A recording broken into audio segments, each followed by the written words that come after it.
Good morning, everyone. Thank you for joining us today.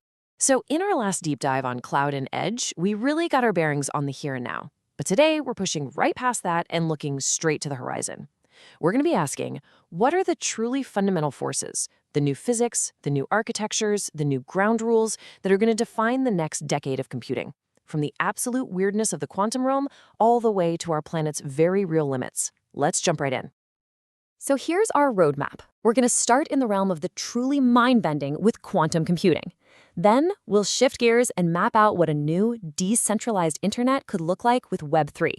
From there, we'll zoom in on the final frontier of data privacy before coming right back down to Earth to face the massive challenge of green IT.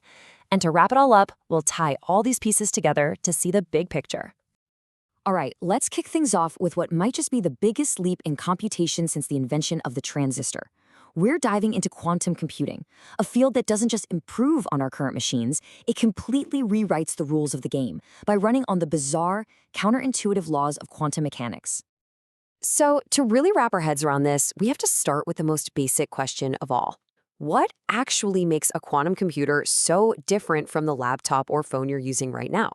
Well, the answer lies in the very essence of how they handle information. This right here is the game changer. Classical computers, at their core, use bits. Think of them as simple light switches. They can be on or they can be off, a 1 or a 0. That's it. But quantum computers use something called a qubit, and thanks to a wild quantum property called superposition, a qubit can be a 0, a 1, or both at the same time. It's not one or the other. It's a whole spectrum of possibilities at once. And that ability to hold all that information in parallel is exactly where its exponential power comes from. And if you thought that was weird, hold on, because it gets even stranger. There's another quantum property called entanglement. This is where you can link two qubits so that their fates are forever intertwined. If you measure one, you instantly know the state of the other, even if it's on the other side of the galaxy. It's so bizarre that Albert Einstein famously called it spooky action at a distance. This isn't just a party trick. It's a critical component for building powerful quantum algorithms. So what's the payoff for all this mind-bending complexity? Well, it's something we call the quantum advantage. These machines aren't for checking your email. They're designed to solve problems that are basically impossible for even the biggest classical supercomputers. We're talking about things like optimizing a global shipping network in real time or perfectly simulating a new drug molecule. And here's the big one, cryptography. A powerful quantum computer could, in theory, break much of the encryption that protects our digital world today. It's a huge threat, and it's why the race is on to develop quantum-resistant security. Now, don't clear a space on your desk for a quantum laptop anytime soon. These machines are incredibly delicate, needing to be kept in near absolute zero temperatures. So the way we'll access them is through the cloud, a model called Quantum Computing as a Service, or QCAS. Big players like IBM, Google, Amazon, and Canada's D-Wave are already doing this. You write your algorithm, send it off through an API, it runs on their incredible hardware, and you get the results back.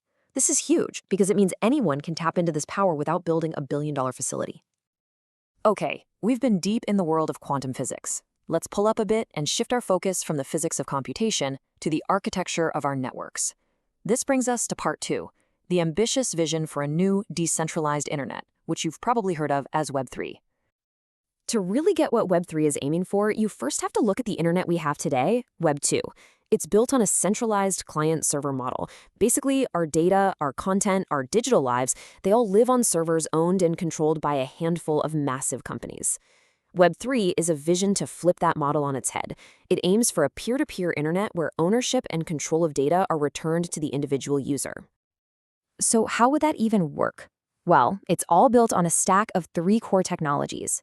At the very bottom, you have the blockchain. It's like a shared public notebook that's copied across thousands of computers, making it incredibly secure and transparent. Then you have smart contracts, which are basically little computer programs that run on the blockchain and automatically execute agreements. And finally, you have tokens or crypto, which act as the fuel for the whole system, giving people an incentive to participate and representing ownership of digital things.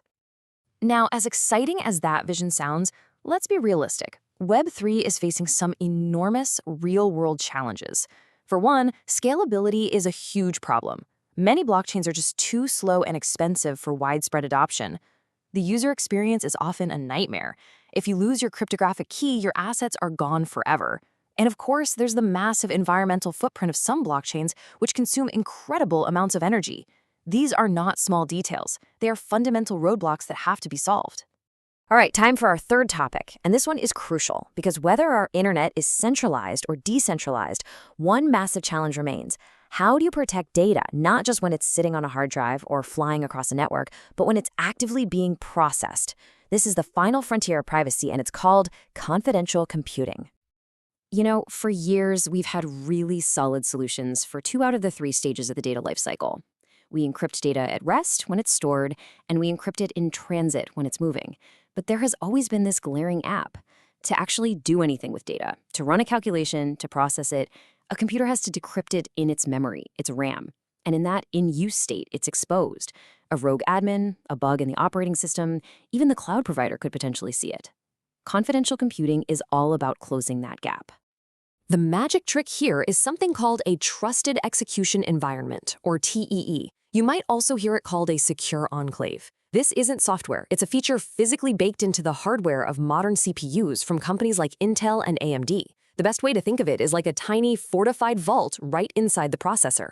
Data stays encrypted in the main computer memory and is only decrypted for the nanosecond it's being processed inside that vault, totally shielded from everything else.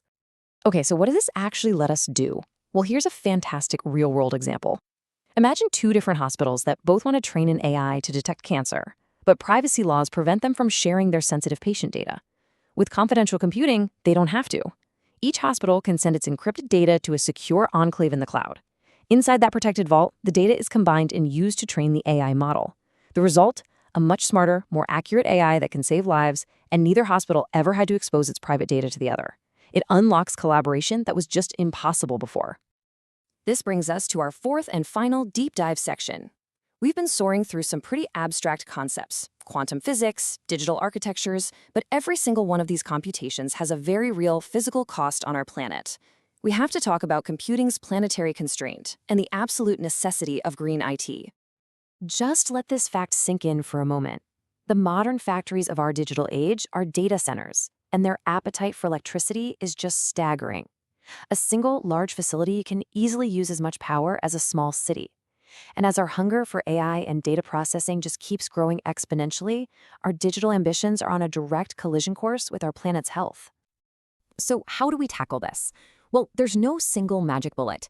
It requires a multi-layered attack on the problem. It starts right at the hardware level, with more power-efficient chips, like those based on ARM and advanced designs like liquid cooling. Then it moves up to the energy source itself, with cloud providers becoming some of the biggest investors in wind and solar power. And finally, it's about software.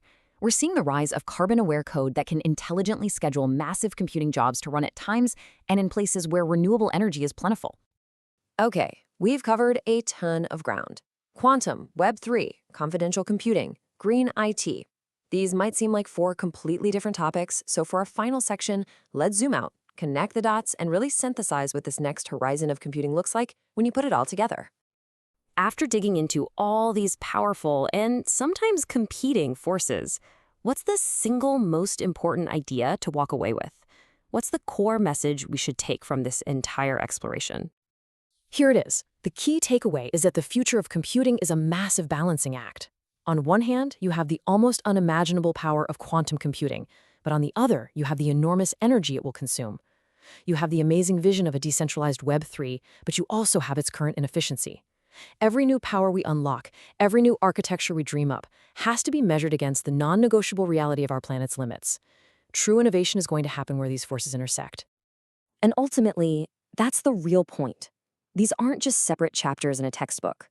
The immense potential of quantum, the trust model of Web3, the security of confidential computing, and the absolute necessity of green IT, they are all deeply interconnected. They are the competing and complementary forces that are shaping our digital future. They're all part of the same unfolding story. We've reached the horizon for today, but our journey is far from over. I really hope you'll tune in for our next deep dive, where we'll explore the automated world, a journey into robotics. We're going to see how intelligent machines are finally moving out of the lab and the factory and into our everyday lives. Thank you so much for joining us for this explainer. To keep exploring these incredible topics and to stay ahead of what's coming next, please make sure you subscribe to our channel, Tech AI and Beyond. We'll see you next time.